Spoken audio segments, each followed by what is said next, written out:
This is the case of Mayhorn versus Hatton. Mr. Mayhorn, you are suing Mr. Hatton for $10,000 for alienation of affection because you say he had inappropriate relations with your wife. Is that correct? That is correct. Please explain. I have been a member of the church where the pastor, Marcus Hayden. Pastor? Oh. For the past 7 years. I met the love of my life there. And I knew once we met that Marcus would be the one to officiate our wedding. About 3 years into our marriage, we started having a few problems because I had some medical issues, we were struggling financially, and we both being leaders in the church decided we need to go see our pastor for counseling. Marcus suggested that we do counseling individually before we came together to do something collaborative. So we both agreed. About 3 weeks later, I did notice that she started to seem a little bit happier, you know, better spirits. And you thought it was working? I thought it was working. And then a little while later, she came to me saying that she wanted to go down to Greenwood to be with her mother for the weekend. So I'm thinking, okay, baby, do what you gotta do. Well, not long after that, I'm at the church going over some financial issues with the church secretary, and she hands me an invoice with my name on it for a hotel in Greenwood the same time that my wife was down there. She says Marcus gave it to her. Wait a minute. So you found out through some church records that the church secretary gave you? Yes, ma'am. That your pastor had been yes, ma'am. away with your wife? Yes, ma'am. Mr. Hatton, what do you say to this? Well, you took advantage of the couple seeking counseling? Well, first of all, Your Honor, I want to apologize for being in your court today. I've been a pastor for 25 years serving the community. The deacon here and his wife are members of my congregation. Him and his wife came to me for counseling. Now, I do know the preacher, I do know the deacon, and he kind of has a little rigid personality. So I assume that we're going to have problems considering the fact that we can't get you can't any keep your words. Johnson and your Brick brothers, We brother. can't get any words Okay, Mr. Mayhorn. Are you denying that you had No, I'm not sex denying with his it, wife? but there's an explanation for everything. So you're not denying it? I'm not. You're admitting it? I admit You it. said there's an explanation. There's an explanation. What could that be, Pastor? Well, I'm a pastor, but I am a heterosexual man. So his wife would come into these private sessions dressing very provocatively. So yes, she caught my attention and she was flirting with me. She is a deaconess of the church. You've seen her before that. This is true. This is true. And this is where it comes to my apologizing for that. Also, I would have to say that I talked to the man upstairs and I begged him to understand that I saw the wrongs in my ways and please forgive me. And knowing that I am a pastor and that he is a member of my congregation, I want to do right. So I'm here saying that I am agreeing with him in terms of that, but I'm not going to, this is not him. It's his wife, Your Honor. It's that Jezebel is the reason I'm here. You narcissistic, gaslighting son of a biscuit eater. Stop it! Hold on. Mr. Mayhorn. Is that the way you talk to your pastor? You not my you pastor talk to your no more. friend You not- that you way. not my pastor. You not a friend. Oh, of course I'm not your Not pastor. friend. Let's Because get you do some not belong to order. my No, congregation you anymore. not. Let's Friend. get some order. Let's get some order. So, Pastor Hatton, Yes. you are agreeing and you are admitting that you had a sexual relationship with Mr. Mayhorn's wife. Yes, ma'am. Well, at least he's not denying it. I'm not going to address the obvious right now, but did you guys hear him saying, "Oh, it's not my fault. She was dressing all provocatively. It's not me. It's your wife who decided to pay attention to me." And then what happened? You slipped and fall right into her bedroom? What happened there? No, I'm sorry. I never buy this story. It's the same kind of thinking as, oh, because she dressed like this, I can talk to her any which way. No, it doesn't work like this. It doesn't give you any right whatsoever. Even if a woman expresses interest in you, you know she's married. You know she's her sister that you're supposed to actually correct in a loving manner. Not this loving, the other loving, the brotherly love. Not this kind of love. Back to the case. He is suing you for alienation of affection.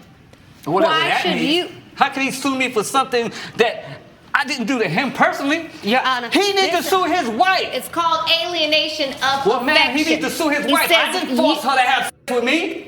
Well, but you were a party to it. Go back to how you found out about this, Mr. Mayhorn. How did you figure all this out?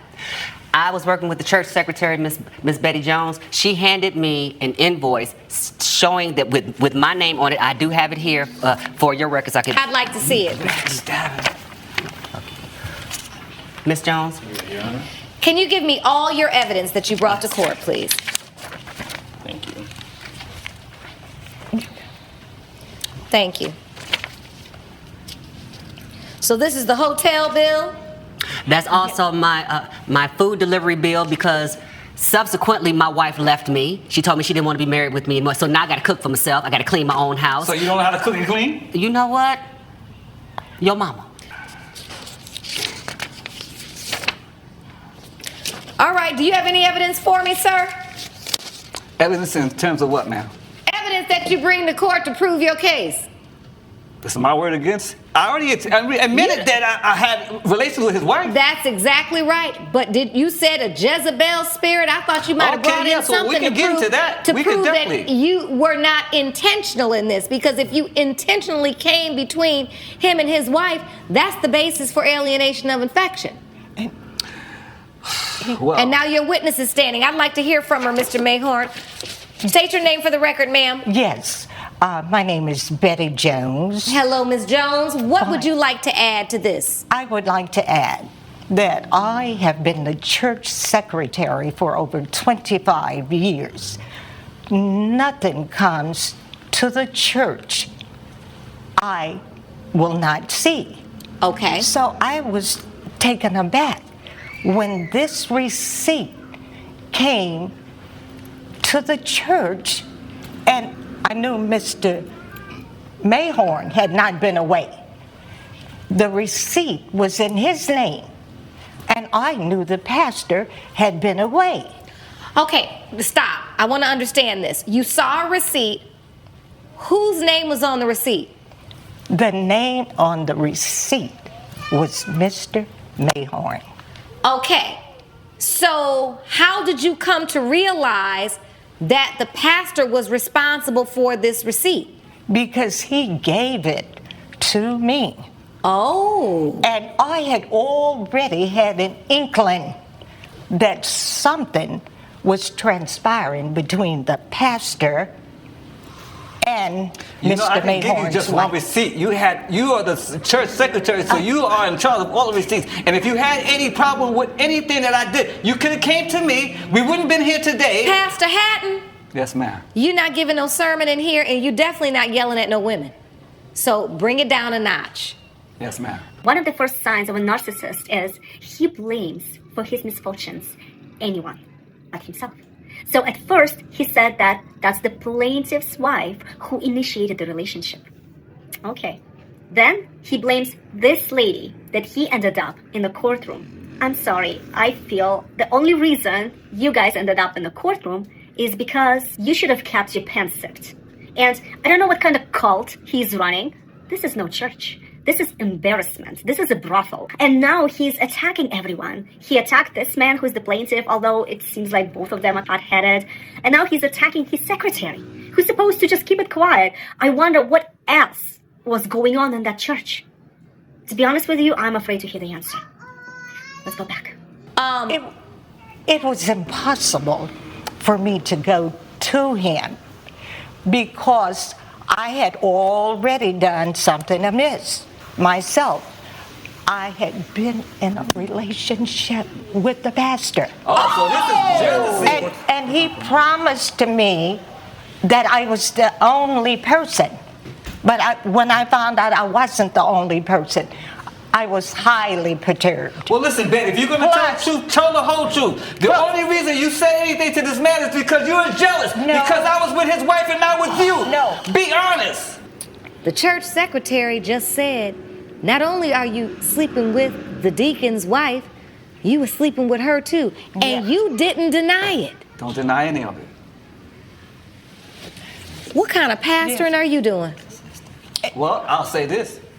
I'm not the first pastor you heard anything like that about.